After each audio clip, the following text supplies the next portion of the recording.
Okay, there's quite a science fiction chord running through this. Okay, there's Steve Zuckerman writing science fiction novels now, and then there's you, clearly into science fiction because, you know, you're given the concept for lowercase n, and we have a rocket ship that appears in the second half of the cartoon, okay? Rocket ships and astronauts appear quite a bit as a theme in your work, and you, of course, as you told me and made me so happy solving a mystery for me, are behind all those 2001 Monolith cartoons. How did those come about? You're clearly a Kubrick fan like me. When I went to see 2001, I was blown away. I thought this is the finest science fiction film that has ever been done, and I loved it. And you know, it was just it was taken seriously. Yep. It was just wonderful, and that boom, boom, boom, boom.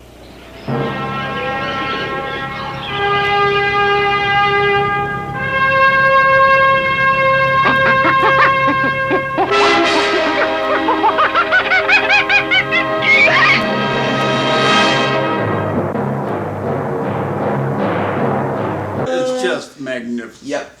And I just remember I was filled with it, and I came back to the studio and we just started doing them.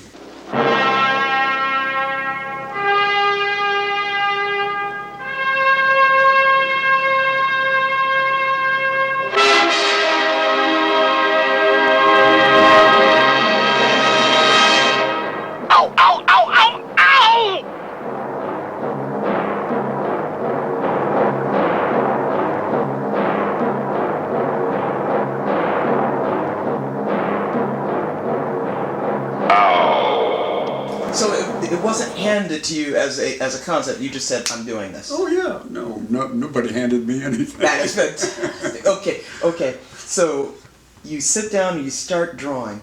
What was the first one you did? I have no memory of what was first. Well, I have a suspicion it was Ooh. I have a suspicion It could have been. because the Monolith is extremely tall in it, which is taller than all the other ones. Right. And that was on the Electric Company. It was the first one on the Electric Company. I think you're right. I think it was that. I think it was the first one.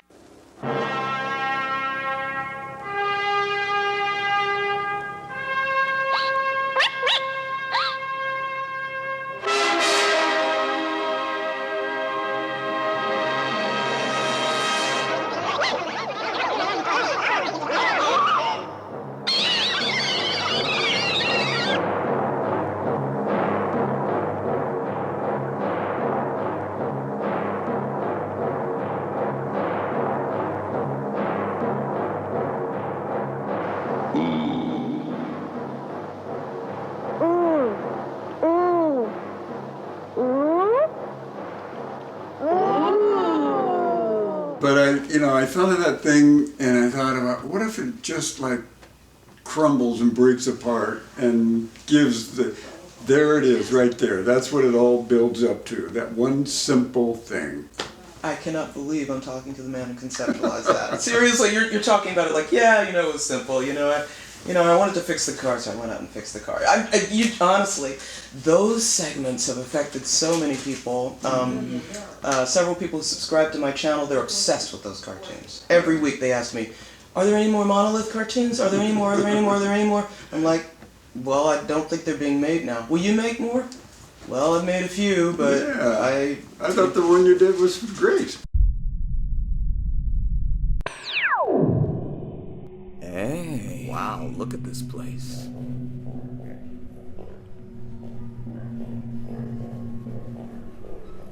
Hey, do you hear that? That's music. Well, I'll be. Look, a door. Let's open it.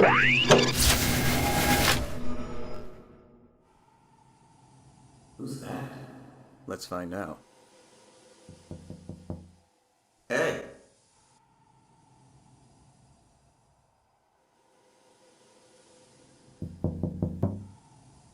Hey.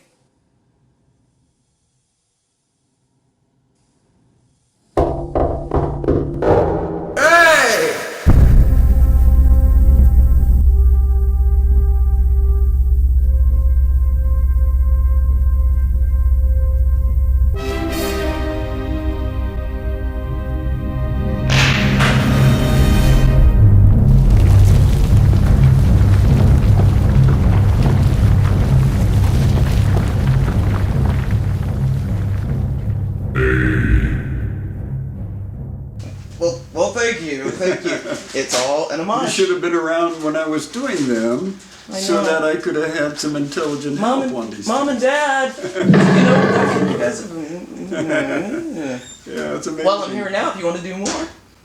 No. I would love to. Seriously, I would love to, but I'm so into, I'm into a trilogy of science fiction novels now. Science And fiction.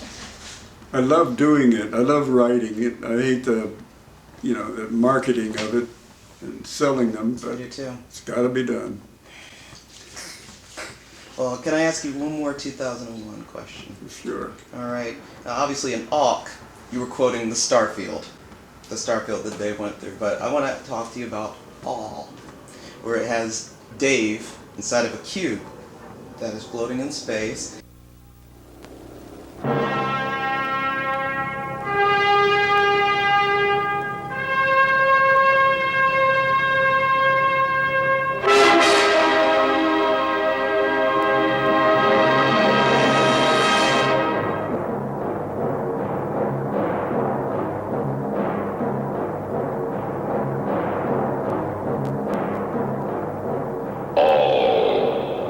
You even quote it where he's sitting at the table. Yeah. Okay.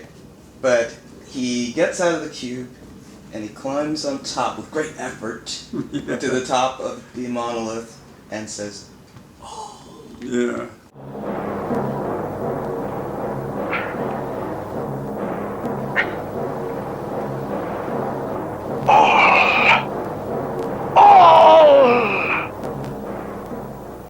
okay, do you know what you were saying or seeming to be saying in that cartoon? Because it struck most of us in our generation as an invocation of the divine. Yeah, well, I don't know about the divine, but it was just like, there is all to be considered.